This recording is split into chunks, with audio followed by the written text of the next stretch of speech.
pleasure to be here today. As Franklin Roosevelt said, we cannot always build a future for our youth. But what we can do is build our youth for the future. Prerna is a great forum to build our youth for the future, to prepare our youth for what awaits them in the big, wide world of opportunities out there. And so I'm delighted to be part of this ideas and experience sharing forum today. I would like to share with you a few ideas and a few lessons I've learned over the years, both personally and professionally. I would, however, like to lay a disclaimer here, right at the start. I'm no expert at guiding anybody on how to lead either their personal lives or their professional lives. I've probably made more mistakes in my life than all or most of the people in this room. The only mistake I've tried to avoid is the mistake of making the same mistake again. So each time I make new mistakes. However, with each mistake, I learn a little more about myself and about the world around me. Where I could change the world, I have attempted to change it.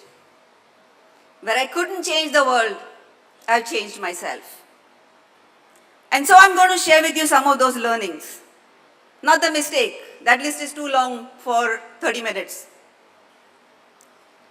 Not all of my learnings may be relevant to all of you, but I do hope some of the learnings are relevant to some of you. So let me begin with what I call life lessons I learned through my education, through my hobbies, and through my work. My first lesson, and I have only 3 lessons here to share with you. Where you come from does not decide where you go in life.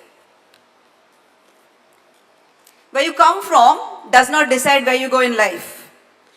If it did, I wouldn't be here standing and talking to you. I grew up by the beach side in a little fishing village in Goa. It's a place called Kansaolim. Some of you might know of it. Those were very humble times. To say I was brought up in a lower middle class family would be an exaggeration. We had very little at home. We slept on straw mats that would be neatly folded and put aside in the mornings. Often when I came back from school, all there was for lunch were onions roasted on fire. They were the cheapest then. And I loved roasted onions. I look forward to coming home to yet another meal of roasted onions. The roof of our one-room house was covered with tiles, incidentally Mangalore tiles. I love the sound of raindrops on the tiles, the sound of burning wood in the fireplace while my mother cooked. In the monsoons when it rained really hard, through the gaps in the tiles, the little gaps, little sprinkles of water would spray down into the room. I loved to feel that spray on my face. I found it very soothing. And my mom tells me that when it rained the heaviest and when the thunder and the lightning was the hardest was when I slept with a smile on my face. I have great recollections of my childhood and the years of growing. Either because everybody around me was in the same boat or because I was totally clueless. I never realized that being poor was a bad thing. It just seemed the norm.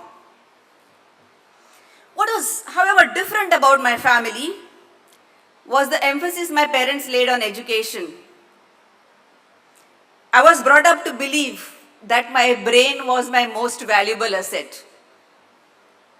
And the only way to take care of that asset was to exercise it regularly. And so I grew up thinking that I could do anything with my brain if only I stretched it enough. And that I certainly tried. Every year I got a school scholarship and went on to the next year. But remember, I was still a village kid, going to the local village school in a tiny village in a tiny state of India. My entire education, from primary schooling to my PhD, was done in Goa. Well, what kind of a PhD can anybody sitting in Goa do? That's what you're thinking, right? If you want to do anything worth a mention and stand a chance, you have to get your education from a reputed university, a top-rated business school, preferably from abroad. You heard that before, haven't you? That's a good thing to aspire for.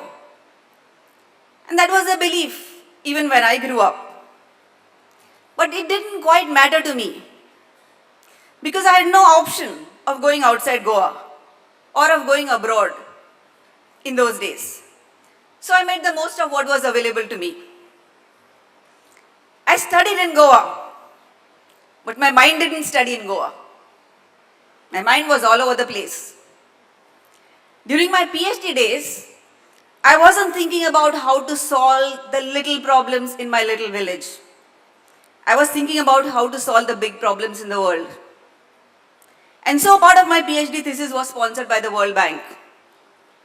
It was later published as a chapter in a book by Joseph Stiglitz, the 2001 Nobel laureate in economics. The chapter was titled, Using Index Funds for Pension Fund Investment in Equities. It studied the equity returns across actively and passively managed funds across the world. Around the same time, I got interested in equity derivatives.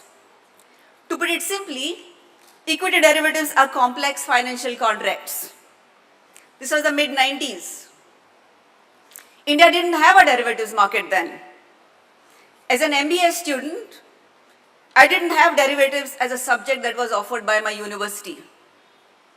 So I bought books on derivatives, classics like John Hull and others. And I learned the subject on my own. In the late 90s, when the National Stock Exchange began setting up its derivative markets, I was one of the few people in India who understood derivatives, even if only in theory. Among the ignorant, I was the wiser. And so I got an opportunity to be actively involved in building the derivative markets in India. SEBI, the stock exchange regulator, had stipulated that there had to be at least 2,000 trained certified brokers before the market could be launched. I designed the training program for traders in India and wrote the first derivative trading manual in India, NSE's NCFM certification for derivatives trading. Some of you must have already undertaken that. And me and a few others went all over the country teaching brokers to trade highly complex derivative products. It seemed like teaching them rocket science. But we accomplished it, and the market took off. Today, India is among the largest single stock derivative market in the world.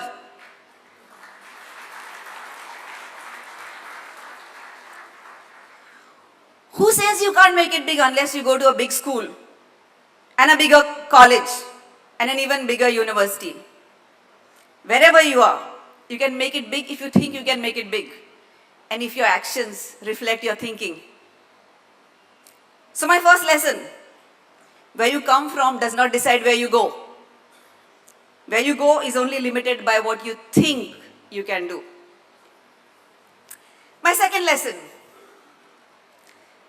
a fit body preserves a fit mind. Just as we need to challenge our minds to progress, we also need to challenge our bodies. Because our bodies are the temples that house our minds. When you feel fit in your body, you are likely to feel good in your mind. It's a very easy hypothesis to test out. Wake up in the morning tomorrow at 6 o'clock and run 10 kilometers. You'll see how it feels. I was about 10 years old and totally excited about celebrating my upcoming birthday. I was making plans for what to do and whom to invite and so on. My grandfather was observing me with a look of amusement on his face. He called me aside and said, "Kshama, exactly what did you do to deserve to celebrate your birthday? Exactly what did you do?" For a moment I was confused. And then I thought a bit and said, well, I did nothing. I was just simply born.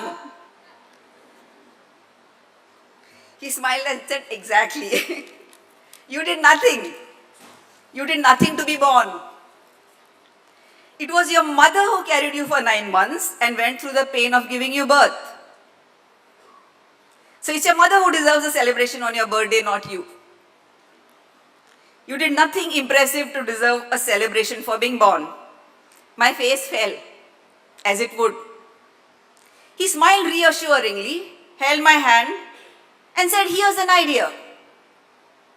From today onwards, let's celebrate your birthday every time you do something impressive. I asked him, but who will decide if what I did is impressive enough?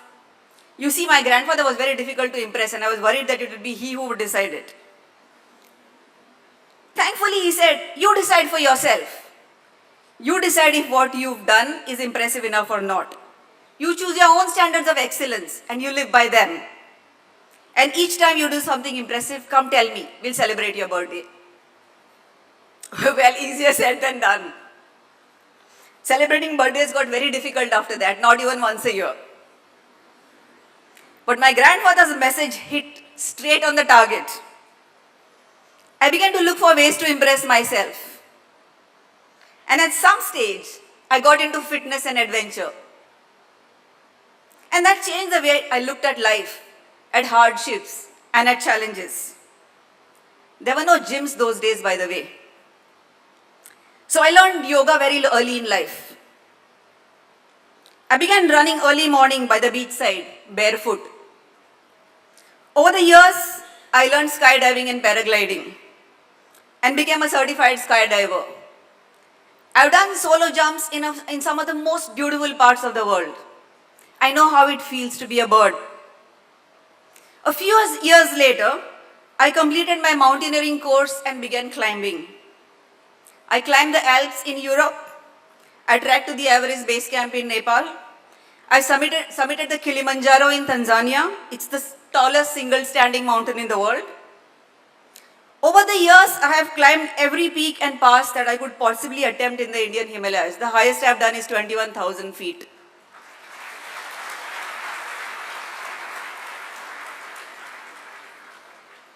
I bought my first Royal Enfield. It's a beautiful bike, single-seater, green in color.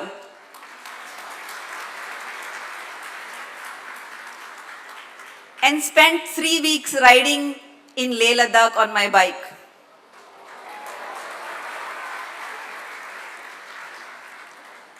I became good at swimming and scuba diving, and 2 years ago I got my international sailor's license. The license permits me, allows me to sail in international waters.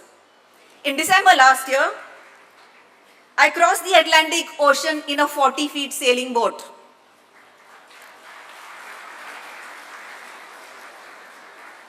This was from Spain in Europe to St. Lucia in South America. It took me 21 days. And the journey of adventure and exploration and learning and challenges continues. Each time I feel like celebrating my birthday, it gets even more challenging. It's getting harder by the years, simply because there is of course a lot to do, but age is catching up quite rapidly. I must accept that. But here are my learnings, and these are my second set of learnings. I'm no great athlete or sports person. Neither do I claim to be the best in class. But you don't have to be the best climber to scale the tallest mountains. You don't have to be the best sailor to sail the deepest oceans. You only have to have a spirit of adventure and the desire to learn and do new things. Not in a foolish, cowboyish manner, but in a careful, intelligent, disciplined manner. And finally, the last few lessons from my work. When somebody tells you your ideas are wacky and won't work because nobody has tried them before, don't believe them.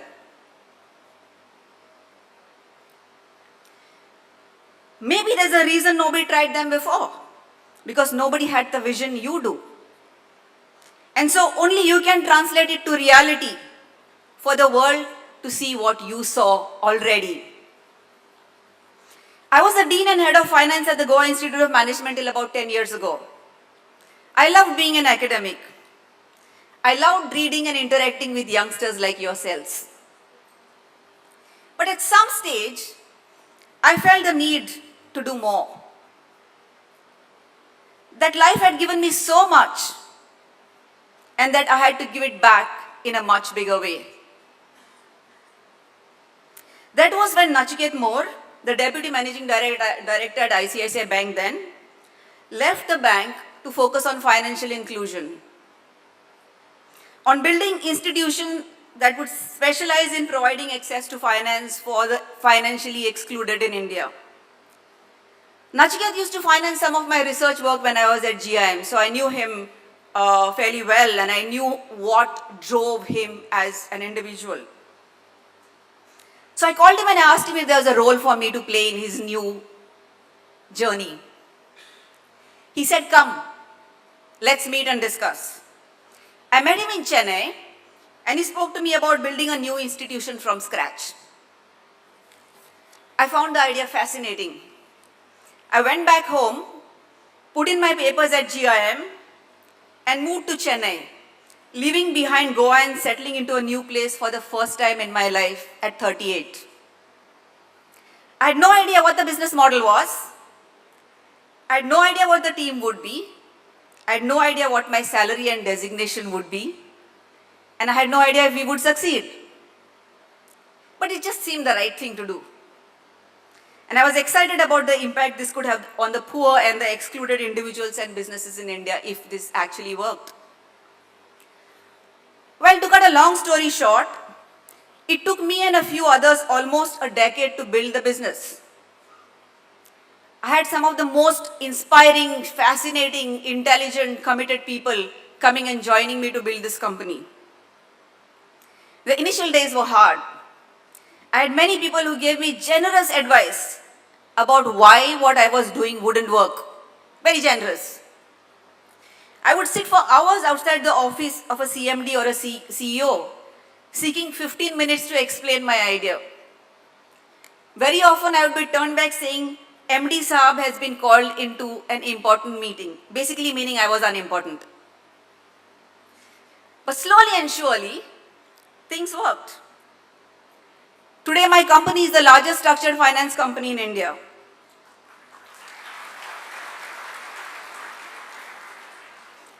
The intent is not to sound like I have done it all and been there. I do not want to sound arrogant here. I just want to tell you that if you aspire something, if you have a vision, no matter where you come from, you can make it. I just want to make this clarification at this stage.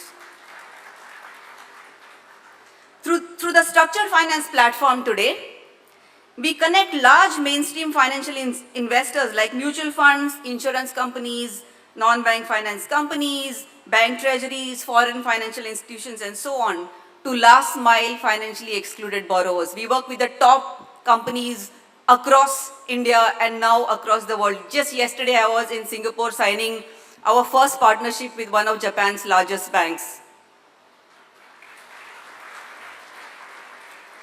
We are today a seamless bridge between those who have access to finance and those who don't. To give you a sense of scale, so you have some sense of the impact I'm talking about, we today have a portfolio in about 530 districts of the approximately 600 districts of India. That's almost all of the country. We work across multiple sectors: microfinance, affordable housing finance, small business finance, used vehicle finance, agri-finance, and so on. Anybody who has no access to debt is of interest to us. We have done 500 plus capital markets transactions backed by loans to poor excluded households and businesses. Many of these loans are rated and listed on some of the largest exchanges in India. Since inception, we've enabled $6 billion of financing to these sectors in India. The change from 5 billion, which the girl quoted, to now 6 billion has happened over the last 3-4 months. That's 36,000 crores of financing for people who never had access to mainstream financing in India. And to this day, neither we nor any of our investors have lost money. Zero default, not a single rupee lost. What we do is not charity. This is mainstream commercial finance. My company is a for-profit company. I have a board who sits and asks me questions every 3 months. And I have 3 large international private equity investors invested in my company today. Here's the lesson, here's the learning. Poor borrowers does not necessarily mean poor credit. The poor have a great sense of self-respect and dignity. They aren't always asking for charity and for free money. What they're often asking and what they're often seeking and what we often fail to listen to is simply a fair access to finance and to opportunities so they can become empowered and take control of their own lives. That's the lesson we've learned. So where are we today?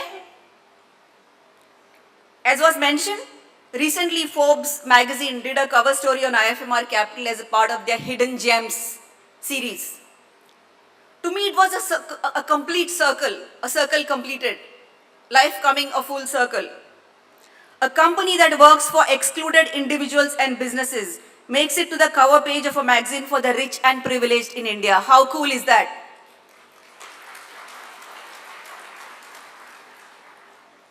However, let me clarify here that it is not my company, it is not IFMR Capital which is the hidden gem. It is the millions of underserved people we cater to who are the hidden gems. And those are the people we work for. So my final lesson from my work over the last 10 years. You remember what I said? When somebody tells you that your ideas are wacky and won't work because nobody's tried them before, what will you do? Don't believe them. I would like to conclude here, those are my 3 lessons, by wishing you all the best, by wishing you life. I want to wish you life. Enjoy every moment and live it to its fullest, no matter what you do, no matter where you are. The world deserves you, and you deserve the world. Nobody could have said more about life than Pablo Neruda does by speaking about death. So allow me to recite one of my favorite poems. It's Pablo Neruda. Some of you would have probably read it. But I think this occasion actually does call for this. Here's what he says. He says, you start dying slowly if you do not travel, if you do not read, if you do not listen to the sounds of life, if you do not appreciate yourself. You start dying slowly when you kill your self-esteem, when you do not let others help you. You start dying slowly if you become a slave of your habits, walking every day on the same path. If you do not change your routine, if you do not wear different colors, or if you do not speak to those you don't know. You start dying slowly if you avoid to feel passion and their turbulent emotions, those which make your eyes glisten and your heart beat fast. You start dying slowly if you do not change your life when you're not satisfied with your job or with your love. If you do not risk what is safe for the uncertain. If you do not go after a dream. If you do not allow yourself at least once in your lifetime to run away from sensible advice. Thank you. Thanks a lot, madam. A person full of energy, sharing her hardships, the challenges she has gone through, and how she came out of it in flying colors and succeeded in her life. You are a real source of prerna, a real motivation to all of us, ma'am. I'm sure that all who are sitting here will be eagerly waiting to interact with you. So, shall we have questions from the audience? Yes, Chaitanya. Young man there. Good morning, ma'am. Thanks for enlightening us with those lessons and also sharing your adventure stories, because I'm also an adventure lover. My question to you is, your profession is trying to lend to the financially excluded, as you have told us. It seems to be an uncharted territory which most others professionals do not want to do. So how did you initially manage to do things which seems to others as risky? I think it all starts with yourself, you know. I think it starts with having a level of conviction in what you believe, and that conviction has to be backed by something, you know. I think if you have that deep conviction in some idea, in something that you want to do, it gets easier. Then it's about ensuring that there are others who you bring on board as you start playing out that story. And I would like to share an important part of where that journey leads. You see, as individuals, we might be the brightest people in this room, but there's very little we can do as individuals. The big changes happen when we start working in teams. And it's not always easy to work in teams. It's even more difficult to work with a set of bright people in a team because every person thinks he's God's or she's God's gift to mankind. So some of the biggest challenges of bringing this link together, which is basically bringing the excluded sectors and mainstream capital markets together, has one been about convincing youngsters who work with me today to say that it's a big story. We are not going after the small stuff, we are going after the really big stuff, and it's really going to be worth your while eventually. And that there are no easy roads, there are no shortcuts. Thank you, ma'am. Yes. Questions? Hello, ma'am. Hello, ma'am. I'm Divya Nayak. We often hear that textbooks and educations can only take you so far, and learning in job is what matters. So, what has been your experience on that front, ma'am? I think textbooks and learning the theory right at the time when you should be learning it right is extremely important. I couldn't understate it. I think a lot of my work that I'm doing today has to do with the core basics of finance that I learned when I was growing up. So I would never discount the value of education. And in these years that you have, this is a luxurious time. This is your time to be a sponge and soak as much as you can. Because once you get out there in the world, you're not going to have time to learn anymore. So focus on the textbooks. Get the best knowledge you can in these years. Read all the classics. Get your fundamentals right. It will serve you a long way. Beyond that, it's a jungle. Thank you. Do we have any more questions from the audience? Good morning, Yes. ma'am. I'm Kshama Fernandes from Sayadri College of Engineering and Management, Bangalore. As you were saying, I listened to your speech, and in the beginning I noticed that you were saying that when you were very young and from the roof of your home, water was falling, and even though it could have been, even I feel like something, how am I supposed to put it? Ma'am, I feel that even though it was like you were poor, and if I was in your place, I could have felt very bad, but you took it as the water soothes your skin. And I am thinking like, how are you so positive even at that time of your life? I don't know. I mean, I don't really know. Maybe it was just the way my parents brought me up. You know, I come from a very warm and loving family. So that's probably it. But there's a basic philosophy I follow, you know. When you're stuck in a storm, you have two choices. You can either huddle in fear or you can go and dance in the rain. I've always preferred going and dancing in the rain.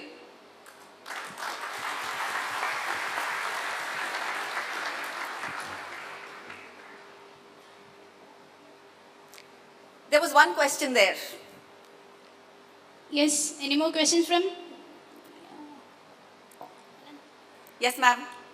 There's one here. Good morning, ma'am. Hi. My name is Rohit. I would like to ask this question, ma'am. Have you ever had to face in the professional world? Face challenges in the professional world? Yes, ma'am. Oh, tons of them, every single day. Um, the brigadier just before me said that you can never be the best in life and you should never even try because there will always be people who are better than you. I think it's about doing what you can do best at that point of time, and life is full of challenges. It's absolutely full of challenges. It's really about seeing whether the glass is half empty and or half full. And you know, I think the secret really is looking at life with wide eyes. You know what's wide eyes? It's looking at life with a sparkle in your eyes. I think that changes. So even when you're going through like really bad times, if you have that sparkle in your life, if you have that sparkle in your eyes to look at the next moment and the next day and the next year, it just makes it nicer. Nothing lasts forever. Nothing. Not the good times and not the bad times. So let's not fool ourselves. Yes. Yes, my name is Savitri Kini. This is not a question about your profession, ma'am, but a question of your mother. Didn't she stop you while you put your life in risk? Did she allow you to do all those things, skiing, mountaineering, all those things? Can I say something politically incorrect in front of a room full of youngsters? A lot of the things I did about my mother only found out afterwards.